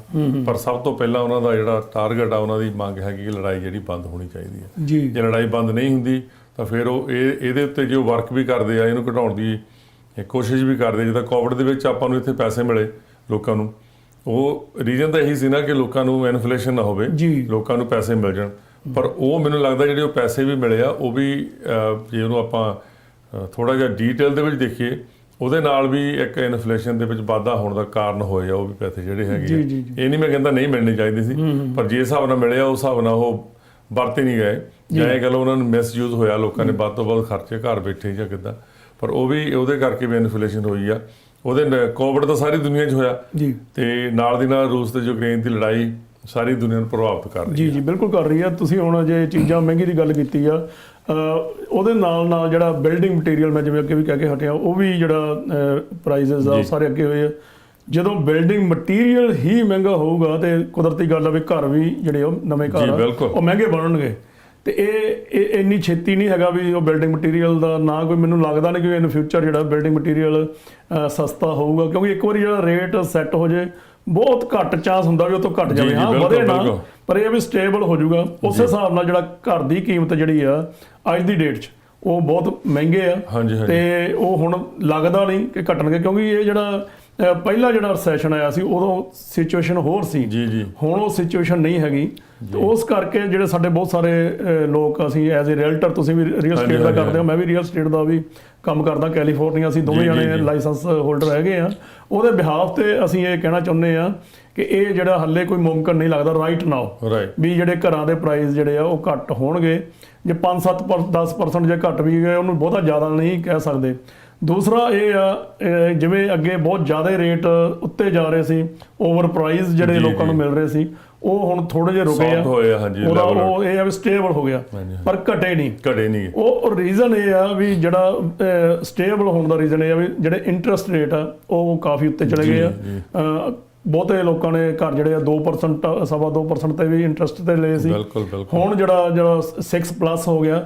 ਪਰ ਅਸੀਂ ਦੱਸ ਦੇਣਾ ਚਾਹੁੰਦੇ ਆ ਕਿ ਰੇਟ ਹਾਲੇ ਨਹੀਂ ਘਟੇ ਜੀ ਤੇ ਨਾ ਹੀ ਇਹ ਆਉਣ ਵਾਲੇ ਸਮੇਂ ਵਿੱਚ ਕੋਈ ਸਾਨੂੰ ਕੋਈ ਲੱਗ ਰਿਹਾ ਵੀ ਇਹ ਘਟਣਗੇ। ਇੰਟਰਸਟ ਰੇਟ ਜ਼ਰੂਰ ਵੱਧ ਜਾਊਗਾ, ਵੱਧ ਗਿਆ ਹਾਂਜੀ, ਉਹ ਹੋਰ ਵਧੂਗਾ। ਉਹ ਤਾਂ ਇਹ ਵੀ ਉਹ ਰੁਕ ਗਿਆ। ਇੰਟਰਸਟ ਰੇਟ ਜਿਹੜਾ ਹੈਗਾ ਅੱਜ ਜੇ 6+ ਆ ਕਹਿੰਦੇ ਆ ਕਿ ਗਵਰਨਮੈਂਟ ਜਿਹੜੀ ਆ ਉਹ ਹੋਰ ਜਿਹੜਾ ਇੰਟਰਸਟ ਰੇਟ ਜਿਹੜਾ ਉਹ ਵਧਾਉਣ ਜਾ ਰਹੀ ਹੈ। ਜੋ ਬਾਈਡਨ ਦੀ ਜਿਹੜੀ ਟੀਮ ਆ, ਫੈਡ ਦਾ ਪ੍ਰਾਈਜ਼ ਜਿਹੜਾ ਹੈਗਾ ਆ ਚੇਅਰਮੈਨ, ਉਹਨਾਂ ਨੇ ਇਹ ਸੋਚਿਆ ਜਾਂ ਉਹਨਾਂ ਦੀ ਇਹ ਆਪਸ ਵਿੱਚ ਹੀ ਸਲਾਹ ਕਮਿਊਨੀਕੇਸ਼ਨ ਹੋਈ ਆ ਕਿ ਇਨਫਲੇਸ਼ਨ ਨੂੰ ਰੋਕਣ ਦਾ ਇੱਕੋ ਇੱਕ ਤਰੀਕਾ ਜੇ ਇੰਟਰਸਟ ਥੋੜਾ ਵਧਾ ਦੇ ਜਾਣ। ਜੀ ਜੀ ਜੀ, ਉਹਦੇ ਨਾਲ ਪ੍ਰਾਈਸਾਂ ਦੇ ਵਿੱਚ ਕਟੌਤੀ ਆਉਂਦੀ ਜੇ ਨਹੀਂ ਆਉਂਦੀ ਉਹ ਗੱਲ ਨਹੀਂ ਹੈਗੀ। ਉਹਦੇ ਨਾਲ ਸਿਰਫ ਇਹ ਆ ਵੀ ਲੋਕਾਂ ਦੀ ਜਿਹੜੀ ਸਪੈਂਡਿੰਗ ਹੈਬਿਟ ਆ, ਜਿਹੜਾ ਲੋਕੀ ਚੀਜ਼ਾਂ ਲੈਂਦੇ ਆ ਵਰਤਦੇ ਆ, ਉਹਨਾਂ ਦੇ ਵਿੱਚ ਥੋੜੀ ਕਟੌਤੀ ਆਊਗੀ ਜਦੋਂ ਇੰਟਰਸਟ ਵੱਧ ਜਾਣਗੇ। ਪਰ ਜਿਹੜੀ ਪ੍ਰੋਡਕਸ਼ਨ ਦੀ ਗੱਲ ਕਰਦੇ ਆਪਾਂ ਜਾਂ ਮਟੀਰੀਅਲ ਦੀ ਗੱਲ ਕਰਦੇ ਆ, ਜਿਹੜਾ ਪਿਛਲੇ ਸਮੇਂ ਦੇ ਵਿੱਚ ਡਿਮਾਂਡ ਬਹੁਤ ਸੀ, ਸਪਲਾਈ ਘੱਟ ਸੀ, ਉਹ ਤਾਂ ਹਜੇ ਵੀ ਸੇਮ ਆ ਜੀ ਬਿਲਕੁਲ। ਕਿਉਂਕਿ ਜਿਹੜੇ ਲੋਕੀ ਕਾਮੇ ਮਿਲ ਨਹੀਂ ਰਹੇ ਜੀ, ਫੈਕਟਰੀਆਂ ਦੇ ਵਿੱਚ ਪ੍ਰੋਡਕਸ਼ਨ ਬਹੁਤ ਘੱਟ ਹੋ ਰਹੀ ਹੈ। ਇਹਦੀ ਇੱਕ ਹੋਰ ਉਦਾਹਰਨ ਜੇ ਆਪਾਂ ਦੇਖੀਏ, ਬੇਬੀ ਫਾਰਮੂਲਾ ਜਿਹੜਾ ਛੋਟੇ ਬੱਚਿਆਂ ਦਾ ਜਿਹੜਾ ਦੁੱਧ ਆਪਾਂ ਦੇਈਦਾ ਘੋਲ ਕੇ, ਉਹਦੀ ਇੱਕਦਮ ਸ਼ਾਰਟੇਜ ਹੋ ਗਈ ਸਾਰੀ ਦੁਨੀਆ ਦੇ ਵਿੱਚ ਜੀ। ਤੇ ਅਮਰੀਕਾ ਨੇ ਮੇਰਾ 4-5 ਫਲਾਈਟਾਂ ਇਹਨਾਂ ਦੀਆਂ ਆਰਮੀ ਦੀਆਂ ਇਹਨਾਂ ਫਲਾਈਟਾਂ ਜਿਹੜੇ B-52 ਆ ਪਲੇਨ ਦੇ ਵਿੱਚ ਨਹੀਂ ਯੂਰਪ ਤੋਂ ਜਾਂ ਹੋਰ ਕੰਟਰੀਆਂ ਤੋਂ ਫਾਰਮੂਲਾ ਲਿਆਂਦਾ, ਔਰ ਇਹਨਾਂ ਨੇ ਉਹਨੂੰ ਕਿਹਾ ਵੀ ਤੁਸੀਂ ਪ੍ਰੋਡਕਸ਼ਨ ਡਬਲ ਕਰੋ, ਅਸੀਂ ਤੁਹਾਨੂੰ ਇੰਨੇ ਪੈਸੇ ਦਿੰਦੇ, ਇੰਨਾ ਅਸੀਂ ਬਾਏ ਕਰਾਂਗੇ, ਖਰੀਦਾਂਗੇ। ਪਰ ਉਹ ਕਹਿੰਦੇ ਇਹ ਪ੍ਰੋਡਕਸ਼ਨ ਇੰਨੀ ਛੇਤੀ ਡਬਲ ਹੋ ਨਹੀਂ ਸਕਦੀ। ਇੱਕਦਮ ਕਿਸੇ ਗੱਲ ਨੂੰ ਡਬਲ ਕਰਨਾ ਮਸ਼ੀਨਾਂ ਦੇ ਉੱਤੇ ਫਿਰ ਹੋ ਤਾਂ ਸਕਦੀ ਆ ਜੇ ਉੱਥੇ ਤੁਹਾਡੇ ਕੋਲ ਲੇਬਰ ਹੋਵੇ। ਹੁਣ ਜੇ ਲੇਬਰ ਹੈ ਨਹੀਂ ਤਾਂ ਪ੍ਰੋਡਕਸ਼ਨ ਡਬਲ ਨਹੀਂ ਹੋ ਸਕਦੀ ਅਨਲੈਸ ਉਹ ਆਟੋਮੈਟਿਕ ਮਸ਼ੀਨਾਂ ਹੈਗੀਆਂ। ਸੋ ਇਹ ਬੜੇ ਕਈ ਹੋਰ ਵੀ ਕਾਰਨ ਹੈਗੇ ਆ ਜਿਨ੍ਹਾਂ ਕਰਕੇ ਇੱਕਦਮ ਇਹ ਨਹੀਂ ਸੋਚਣਾ ਚਾਹੀਦਾ ਹਾਂਜੀ ਵੀ ਇਹ ਰਿਸੈਸ਼ਨ ਆ ਗਿਆ ਤੇ ਹੋ ਸਕਦਾ ਰਿਸੈਸ਼ਨ ਨੂੰ ਕੰਟਰੋਲ ਵੀ ਕਰ ਜਾਣ, ਹੋ ਸਕਦਾ ਨਾ ਵੀ ਆਵੇ। ਜੀ ਜੀ, ਇਹ ਜ਼ਰੂਰੀ ਨਹੀਂ ਹੈਗਾ ਰਿਸੈਸ਼ਨ ਬਹੁਤ ਬੁਰੀ ਤਰ੍ਹਾਂ ਹਿੱਟ ਕਰੂਗਾ, ਹੋ ਸਕਦਾ ਉਹ ਬੜਾ ਮਾਈਲਡ ਜਿਹਾ ਹੋ ਕੇ ਮੁੜ ਕੇ ਫਿਰ ਗੱਡੀ ਲੀਹ ਤੇ ਪੈ ਜਾਵੇ। ਮੈਂ ਇਹਦੇ ਨਾਲ ਇੱਕ ਗੱਲ ਹੋਰ ਨਿੱਜਰ ਸਾਹਿਬ ਜੋੜ ਦੇਣਾ ਚਾਹੁੰਦਾ ਕਿ ਜਦੋਂ ਰਿਸੈਸ਼ਨ ਹੁੰਦਾ ਉਹ ਇਹ ਨਹੀਂ ਹੈਗਾ ਵੀ ਫੋਰਐਵਰ ਰਹਿਣਾ। ਜੀ ਜੀ, ਉਹ ਸਾਲ ਦਾ 1.5 ਸਾਲ ਦਾ, ਇਸ ਤੋਂ ਵੱਧ ਰਿਸੈਸ਼ਨ ਅਮਰੀਕਾ 'ਚ ਕਦੇ ਰਿਹਾ ਨਹੀਂ। ਜੇ ਆਪਾਂ ਪਿਛਲਾ ਇਤਿਹਾਸ ਦੇਖੀਏ, ਹਿਸਟਰੀ ਦੇਖੀਏ ਨਾ, ਸਾਲ 1.5 ਸਾਲ ਦਾ ਰਿਸੈਸ਼ਨ ਹੁੰਦਾ, ਉਸ ਤੋਂ ਬਾਅਦ ਜਿਹੜੀ ਪਟੜੀ ਆ ਫਿਰ ਲੀਹ ਤੇ ਆ ਜਾਂਦੀ ਆ, ਕੋਈ ਇਹੋ ਜਿਹੀ ਗੱਲ ਨਹੀਂ ਹੈਗੀ। ਉਸ ਕਰਕੇ ਘਬਰਾਉਣਾ ਨਹੀਂ ਚਾਹੀਦਾ ਵੀ ਅੱਜ ਜੇ ਰੇਟ ਇੰਨਾ ਹੈਗਾ ਘਰਾਂ ਦਾ ਵੀ ਜੇ ਘੱਟ ਵੀ ਜਾਣ, ਬਾਈ ਚਾਂਸ ਜੇ ਘੱਟ ਜਾਣ, ਮੈਂ ਨਹੀਂ ਕਹਿੰਦਾ ਵੀ ਘਟਣ ਦੇ ਸਾਨੂੰ ਕੋਈ ਲੱਛਣ ਦਿਸਦੇ ਆ, ਜੇ ਘੱਟ ਵੀ ਜਾਣ ਫਿਰ ਦੁਬਾਰਾ ਵੱਧ ਜਾਂਦੇ ਆ। ਨਹੀਂ, ਉਹਦੇ ਵਿੱਚ ਪਿਛਲੀ ਵਾਰ ਵੀ ਆਪਾਂ ਇਹ ਗੱਲ ਮੈਂਸ਼ਨ ਕੀਤੀ ਸੀ, ਜੇ ਤੁਸੀਂ ਰਹਿਣ ਲਈ ਘਰ ਰਹਿਣਾ ਫਿਰ ਉਹ ਘਟੇ ਜਾਂ ਵਧੇ ਕੋਈ ਫਰਕ ਨਹੀਂ ਪੈਂਦਾ, ਕਿਉਂਕਿ ਉਹ ਤੁਸੀਂ ਰੈਂਟ ਟੂ ਪੇਮੈਂਟ ਦੇਖਣੀ ਆਪਣੀ ਮੰਥਲੀ। ਜੇ ਤੁਸੀਂ ਇਨਵੈਸਟਮੈਂਟ ਲਈ ਲੈਣਾ ਫਿਰ ਤੁਸੀਂ ਸੋਚ ਸਕਦੇ ਆ ਵੀ ਘਟਦੇ ਆ ਜਾਂ ਵੱਧਦੇ ਆ। ਜੀ, ਦੂਜੀ ਗੱਲ ਇਹ ਆ ਜੇ ਅੱਜ ਇੰਟਰਸਟ ਰੇਟ ਜੇ ਤੁਸੀਂ ਘਰ ਲੈਂਦੇ ਹੋ, ਤੁਹਾਡਾ ਵਿਆਜ ਦਰ ਜਿਹੜੀ ਆ ਉਹ ਜ਼ਿਆਦਾ ਲੱਗਦੀ ਆ। ਜੀ ਜੀ, ਠੀਕ ਹੈ, ਕੱਲ ਨੂੰ ਰੀਫਾਈਨਾਂਸ ਵੀ ਹੋ ਸਕਦਾ, ਹੋ ਸਕਦਾ ਗਵਰਨਮੈਂਟ ਫੇਰ ਜਿਹੜੇ ਆ ਇਹ ਜਿਹੜੇ ਇੰਟਰਸਟ ਰੇਟ ਘੱਟ ਕਰ ਦੇਵੇ, ਤੁਹਾਨੂੰ ਜਦੋਂ ਮਰਜ਼ੀ ਤੁਸੀਂ ਆਪਣਾ ਇੰਟਰਸਟ ਰੇਟ ਉਹਨੂੰ ਰੀਫਾਈਨਾਂਸ ਕਰੋ। ਕੋਈ ਇਹੋ ਜਿਹੀ ਘਬਰਾਉਣ ਵਾਲੀ ਗੱਲ ਨਹੀਂ, ਜਿੰਨੀ ਛੇਤੀ ਜਿਹੜਾ ਘਰ ਲਿਆ ਜਾਵੇ ਉਹ ਚੰਗਾ ਹੀ ਹੁੰਦਾ। ਪ੍ਰਾਪਰਟੀ ਕਦੇ ਡਾਊਨ ਨਹੀਂ ਜਾਂਦੀ। ਜੀ ਜੀ, ਬਿਲਕੁਲ, ਇਹ ਅਮਰੀਕਾ ਦਾ ਰਿਕਾਰਡ ਆ। ਹਾਂਜੀ ਹਾਂਜੀ, ਹੁਣ ਤੱਕ ਜੇ ਪਿਛਲੇ ਸਾਲਾਂ ਦੇ ਰੇਟ ਦੇਖੇ ਜਾਣ ਘਰਾਂ ਦੇ ਤੇ ਕਦੇ ਵੀ ਉਹ ਘਟੇ ਨਹੀਂ। ਜੀ, ਜੇ ਘਟਦੇ ਆ ਉਹ ਤੋਂ ਡਬਲ ਵੱਧ ਹੋ ਜਾਂਦੇ ਆ। ਤੇ ਉਸ ਕਰਕੇ ਤੇ ਜਿਹੜੇ ਸਾਡੇ ਆਡੀਅנס ਆ ਉਹਨਾਂ ਨੂੰ ਕਦੇ ਵੀ ਡਿਲੇ ਨਹੀਂ ਕਰਨਾ ਚਾਹੀਦਾ ਘਰ ਲੈਣ ਤੋਂ। ਉੱਦਾਂ ਤਾਂ ਜੇ ਤੁਸੀਂ ਆਲ ਓਵਰ ਦੇਖੋ ਹਰ ਚੀਜ਼, ਕਾਰਾਂ ਦੀ ਗੱਲ ਕਰ ਲਓ, ਕਾਰਾਂ ਕਿੰਨੀਆਂ ਮਹਿੰਗੀਆਂ ਹੋਈਆਂ, ਤੇ ਟਰੱਕਾਂ ਵਾਲੇ ਸਾਡੇ ਭਰਾ ਜਿਹੜੇ ਆ ਉਹ ਦੇਖੋ ਕਹਿੰਦੇ ਵੀ ਕਿੰਨੀ ਮਹਿੰਗਾਈ ਹੋ ਗਈ, ਡੀਜ਼ਲ ਕਿੰਨਾ ਮਹਿੰਗਾ ਹੋ ਗਿਆ, ਟਰੱਕਾਂ ਦੀ ਪ੍ਰਾਈਸ ਕਿੰਨੀ ਹੋ ਗਈ ਆ। ਜੀ, ਇਹਦੇ ਉੱਤੇ ਕੋਈ ਤੁਹਾਡੇ ਕੋਲ ਹੈ ਵਿਚਾਰ? ਜੀ ਬਿਲਕੁਲ ਹੈਗਾ। ਮੈਂ ਕੱਲ ਇੱਕ ਟਰਾਂਸਪੋਰਟਰ ਕੋਲ ਬੈਠਾ ਸੀ ਜਿਨ੍ਹਾਂ ਦਾ ਬੜਾ ਵਧੀਆ ਇੱਥੇ ਡਿਸਪੈਚ ਦਾ ਕੰਮ ਆ। ਮੈਂ ਉਹਨਾਂ ਨਾਲ ਗੱਲ ਕੀਤੀ, ਮੈਂ ਕਿਹਾ ਕਿ ਇਸ ਵੇਲੇ ਮੈਨੂੰ ਪਤਾ ਲੱਗਿਆ ਕਿ ਟਰੱਕਿੰਗ ਜਿਹੜਾ ਬਿਜ਼ਨਸ ਆ ਬਹੁਤ ਡਾਊਨ ਚਲਿਆ ਗਿਆ। ਕਹਿੰਦੇ ਸਾਨੂੰ ਤਾਂ ਕੋਈ ਫਰਕ ਨਹੀਂ ਪਿਆ। ਮੈਂ ਕਿਹਾ ਜੀ ਜਿਹੜੇ ਰੇਟ ਘੱਟ ਹੋ ਗਏ? ਕਹਿੰਦੇ ਨਹੀਂ, ਬਿਲਕੁਲ ਨਹੀਂ ਹੋਏ, ਸਾਨੂੰ ਉਹ ਮਿਲ ਰਹੇ ਆ ਜਿਹੜੇ ਸਾਡਾ ਕੰਟਰੈਕਟ ਹੋਇਆ। ਤੇ ਫਿਰ ਮੈਂ ਕਿਹਾ ਜੀ ਤੁਹਾਡੀ ਉਹ ਡੀਜ਼ਲ ਦੇ ਪ੍ਰਾਈਸ ਬਹੁਤ ਅੱਪ ਹੋ ਗਏ। ਕਹਿੰਦਾ ਸਾਨੂੰ ਤਾਂ ਲੱਗ ਕੇ ਆਉਂਦਾ ਡੀਜ਼ਲ ਦਾ ਪ੍ਰਾਈਸ, ਸਾਨੂੰ ਤਾਂ ਕੰਪਨੀ ਪੇ ਕਰਦੀ ਆ। ਨੁਕਸਾਨ ਕਿਹਨੂੰ ਹੋਇਆ? ਜਿਨ੍ਹਾਂ ਨੇ ਨਵੇਂ ਇੱਥੋਂ ਬਿਜ਼ਨਸ ਸ਼ੁਰੂ ਕੀਤੇ ਸੀਗੇ, ਨਵੇਂ ਟਰੱਕਿੰਗ ਦਾ, ਉਹਨਾਂ ਨੇ ਨਵੇਂ ਟਰੱਕ ਲੈ ਲਏ, ਉਹਨਾਂ ਨੇ ਆਪਣੇ ਤੌਰ ਤੇ ਮਤਲਬ ਇਹ ਦੇਖਿਆ ਨਹੀਂ ਕਿ ਫਿਊਚਰ ਕੀ ਹੋਊਗਾ, ਆਪਣੇ ਟਰੱਕ ਲੈ ਲੈ ਜਾ ਕੇ ਉਹ ਆਪਣੇ ਆਪ ਹੀ ਉਹਨਾਂ ਨੇ ਮਤਲਬ ਜਦੋਂ ਸ਼ੁਰੂ ਕੀਤਾ ਲਏ ਵੀ ਫਿਰ 10-10 15-15 ਟਰੱਕ ਵੀ ਪਤਾ ਨਹੀਂ ਕਿੰਨੀ ਕੁ ਕਮਾਈ ਹੋ ਜਾਣੀ ਆ। ਮਨ ਮਰਜ਼ੀ ਦੇ ਰੇਟ ਲੈਂਦੇ ਰਹੇ ਕੰਪਨੀਆਂ ਤੋਂ ਤੇ ਮਨ ਮਰਜ਼ੀ ਦੇ ਅੱਗੇ ਕਾਫੀ ਪੈਸਾ ਵੀ ਬਣਾਇਆ ਉਹਨਾਂ ਨੇ। ਪਰ ਉਹ ਜਿਨ੍ਹਾਂ ਨੇ ਹੁਣ 15-15 ਟਰੱਕ ਲਏ ਸੀ ਉਹ ਸੁਣਨ 'ਚ ਆਇਆ ਕਿ ਉਹ ਸਾਰੇ ਤਕਰੀਬਨ ਉਹਨਾਂ ਦੇ ਵਿਕ ਗਏ ਆ। ਤੇ ਰੀਜ਼ਨ ਇਹੋ ਆ ਕਿ ਮਤਲਬ ਉਹਨਾਂ ਨੇ ਪਹਿਲਾਂ ਸੋਚਿਆ ਨਹੀਂ ਕਿ ਆ ਬਿਜ਼ਨਸ ਸ਼ੁਰੂ ਕਰਨ ਤੋਂ ਪਹਿਲਾਂ ਇੱਕਦਮ ਜਿਹੜਾ ਨਾ ਵੀ ਉਹ ਸਾਰਾ ਨਾ ਸੋਨੇ ਦੀ ਅੰਡਾ ਦੇਣ ਵਾਲੀ ਜਿਹੜੀ ਕਹਿੰਦੇ ਮੁਰਗੀ ਇੱਕੋ ਦਿਨ ਸੋਨੇ ਦਾ ਅੰਡਾ ਕੱਢ ਲਓ, ਸਲੋਲੀ ਦੇਖ ਕੇ ਤਜਰਬਾ ਲੈ ਕੇ ਐਕਸਪੀਰੀਅੰਸ ਕਰਕੇ ਫਿਰ ਇਹ ਜਿਹੜਾ ਬਿਜ਼ਨਸ ਆ ਉਹ ਕੋਈ ਵੀ ਬਿਜ਼ਨਸ ਆ ਉਹ ਕਰਨਾ ਚਾਹੀਦਾ। ਇਹਦੇ ਵਿੱਚ ਨਾ ਮੈਨੂੰ ਲੱਗਦਾ ਥੋੜੀ ਪੰਜਾਬੀਆਂ ਦੀ ਸਾਡੀ ਭੇਡ ਚਾਲ ਵੀ ਹੋ ਜਾਂਦੀ ਕਈ ਵਾਰੀ, ਕਹਿਣਾ ਨਹੀਂ ਚਾਹੀਦਾ, ਪਰ ਅਸੀਂ ਕਈ ਵਾਰੀ ਇਹ ਦੇਖਦੇ ਵੀ ਦੂਜਾ ਬੰਦਾ ਬਹੁਤ ਕਾਮਯਾਬ ਆ, ਉਹ ਬੰਦਾ ਪੈਸੇ ਬਣਾ ਰਿਹਾ, ਉਹਦੇ ਕੋਲ 10 ਟਰੱਕ ਆ 20 ਟਰੱਕ ਆ, ਪਰ ਸਾਨੂੰ ਇਹ ਵੀ ਦੇਖਣਾ ਚਾਹੀਦਾ ਉਹ 20 ਟਰੱਕਾਂ ਦਾ ਕਿੱਦਾਂ ਪਹੁੰਚਾ, ਕਿੱਥੇ ਕਿੰਨੀ ਕੁ ਮਿਹਨਤ ਆ, ਉਹਦੇ ਨਾਲ ਕੌਣ ਜੁੜਿਆ ਆ, ਕਿਹੜੇ ਬੰਦੇ ਨੇ ਉਹਦੀ ਹੈਲਪ ਕੀਤੀ, ਜਾਂ ਫੈਮਿਲੀ ਕਿੰਨੀ ਇਨਵੋਲਵ ਆ। ਕਈ ਮੁੰਡੇ ਇਕੱਲੇ ਆਉਂਦੇ ਆ, ਡਰਾਈਵਿੰਗ ਕਰਦੇ ਆ ਸਾਲ 2 ਸਾਲ, ਫਿਰ ਉਹ ਟਰੱਕ ਲੈ ਲੈਂਦੇ ਆ, ਫਿਰ 2 ਸਾਲਾਂ ਬਾਅਦ 4 ਟਰੱਕ ਕਰ ਲੈਂਦੇ, ਫਿਰ ਡਰਾਈਵਰਾਂ ਦੀ ਬੜੀ ਪ੍ਰੋਬਲਮ ਆਉਂਦੀ ਆ। ਬਿਲਕੁਲ। ਪਰ ਮੈਂ ਕਹਿੰਦਾ ਸਾਡੇ ਲੋ ਤਾਂ ਆਲਵੇਜ਼ ਗੁੱਡ ਲੱਕ ਆ, ਬਿਲਕੁਲ ਸਾਡਾ ਕਿਤੇ ਦਾ ਵੀ ਹੋਵੇ, ਕਿਸੇ ਵੀ ਦੁਨੀਆ ਦਾ ਹੋਵੇ ਕੋਈ ਡਰਾਈਵਰ ਜਿਹੜਾ ਜਾਂ ਕੋਈ ਬਿਜ਼ਨਸਮੈਨ ਹੈਗਾ, ਪਰ ਸੋਚ ਸਮਝ ਕੇ ਕਾਹਲੀ ਨਹੀਂ ਕਰਨੀ ਚਾਹੀਦੀ। ਇੱਕਦਮ ਇਹਨੇ ਲੋਨ ਜਾਂ ਕਰਜ਼ਾ ਨਹੀਂ ਚੱਕ ਲੈਣਾ ਚਾਹੀਦਾ ਜਿਹੜਾ ਕਿ ਮੁੜ ਕੇ ਪੇ ਕਰਨਾ ਔਖਾ ਹੋਵੇ ਤਾਂ ਫਿਰ ਤੁਹਾਨੂੰ ਨੁਕਸਾਨ ਹੋਵੇ, ਫਿਰ ਸਿਹਤ ਵੀ ਖਰਾਬ ਹੁੰਦੀ ਆ। ਸਿਹਤ ਵੀ ਜ਼ਰੂਰੀ ਆ, ਪੈਸਾ ਵੀ ਜ਼ਰੂਰੀ, ਪਰ ਸਿਹਤ ਵੀ ਜ਼ਰੂਰੀ ਹੈ, ਬਹੁਤ ਜ਼ਰੂਰੀ ਹੈ। ਇਸ ਕਰਕੇ ਟੈਨਸ਼ਨਾਂ ਵੀ ਵੱਧਦੀਆਂ ਨਾਲ ਜੀ ਬਿਲਕੁਲ। ਥੋੜਾ ਜਿਹਾ ਰਿਲੈਕਸ ਕਰਕੇ ਤੇ ਕਰੋ ਜ਼ਰੂਰ, ਥੋੜਾ ਜਿਹਾ ਦਿਮਾਗ ਨਾਲ ਐਕਸਪੀਰੀਅੰਸ ਲੈ ਕੇ ਤੇ ਫਿਰ ਅੱਗੇ ਜਿਹੜਾ ਅਗਲਾ ਕਦਮ ਉਹ ਚੱਕੋ। ਤੇ ਅਖੀਰ ਵਿੱਚ ਇੱਕ ਮੈਨੂੰ ਬੜੀ ਗੱਲ ਖਬਰ ਜਿਹੜੀ ਪੰਜਾਬ ਨਾਲ ਰਿਲੇਟਡ ਆ ਹੈਗੀ, ਉਹ ਪੰਜਾਬ ਦੀ ਖਬਰ ਪਰ ਜਿਹੜੀ ਆ ਵਿਦੇਸ਼ੀਆਂ ਲਈ ਆ।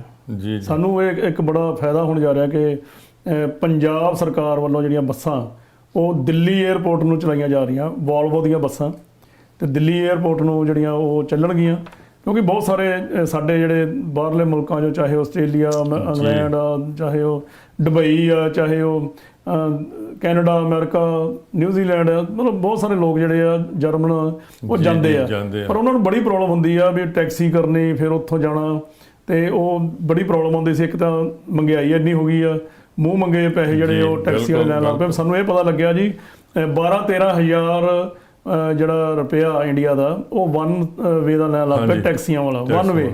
ਜੇ ਦੋਵਾਂ ਪਾਸਿਆਂ ਦਾ ਆਉਣਾ ਜਾਣਾ ਤਾਂ ਉਹ ਹੋਰ ਜ਼ਿਆਦਾ ਉਹਦਾ ਰੇਟ ਹੈਗਾ, ਤੇ ਉਹ ਹਰ ਬੰਦੇ ਲਈ ਭਰਨਾ ਉਹ ਮੁਮਕਿਨ ਨਹੀਂ ਹੈਗਾ।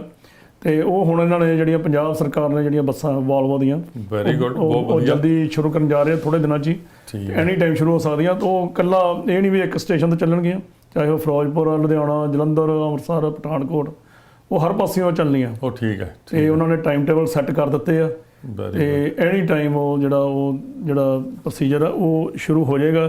ਤੇ ਹੋਰ ਕੋਈ ਤੁਹਾਡੇ ਕੋਲ ਕੋਈ ਖਾਸ ਗੱਲਬਾਤ? ਵਧੀਆ ਨਿਊਜ਼ ਆ, ਬਹੁਤ ਵਧੀਆ ਖਬਰ ਹੈ ਇਹ।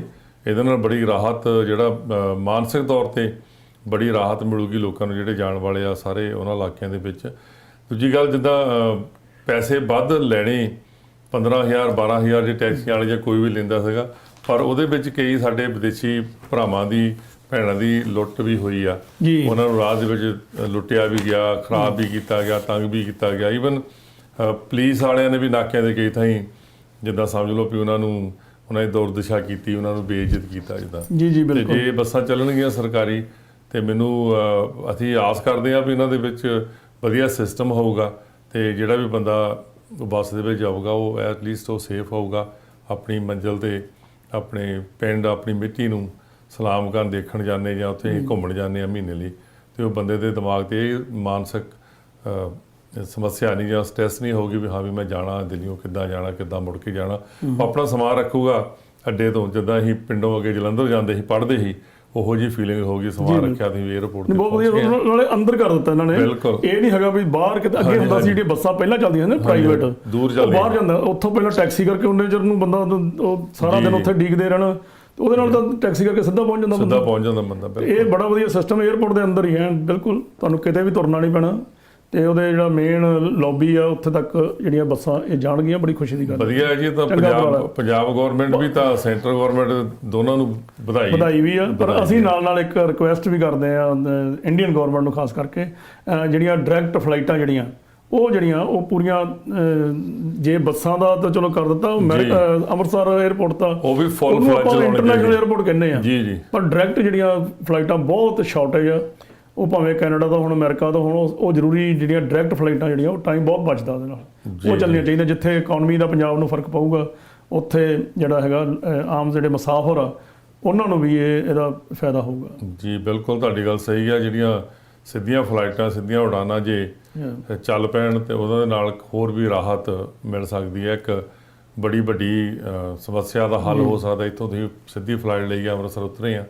ਤੇ ਦੂਜੀ ਗੱਲ ਆ, ਬਹੁਤਿਆਂ ਦੇ ਮਨ ਦੀ ਇਹ ਤਮੰਨਾ ਹੁੰਦੀ ਆ ਵੀ ਅਸੀਂ ਸ੍ਰੀ ਹਰਿਮੰਦਰ ਸਾਹਿਬ ਜਾ ਕੇ ਮੱਥਾ ਟੇਕੀਏ, ਉੱਥੇ ਨਤਮਸਤਕ ਹੋਈਏ। ਤੇ ਉਹ ਵੀ ਨਾਲ ਦੀ ਨਾਲ ਇੱਕ ਹੋਰ ਤਮੰਨਾ ਪੂਰੀ ਹੋ ਸਕਦੀ, ਬੰਦਾ ਉੱਥੋਂ ਉਤਰਦਾ ਜਾਂ ਚੜ੍ਹਨ ਵੇਲੇ ਆ ਕੇ ਉੱਥੇ ਜਾ ਕੇ ਆਪਣਾ ਮੱਥਾ ਟੇਕ ਸਕਦਾ। ਜਾਂ ਹੋਰ ਵੀ, ਇਹ ਜ਼ਰੂਰੀ ਨਹੀਂ ਕਿ ਹਰਿਮੰਦਰ ਸਾਹਿਬ ਦੀ ਗੱਲ ਕਰਦੇ ਆ, ਹੋਰ ਵੀ ਜਿੱਦਾਂ ਉੱਥੇ ਦੁਰਗਿਆਣਾ ਮੰਦਿਰ ਵੀ ਹੈਗਾ, ਸੋ ਇਹ ਥੋੜਾ ਹੋਰ ਵੀ ਸੌਖਾ ਹੋ ਜਾਊਗਾ। ਜੀ ਬਿਲਕੁਲ।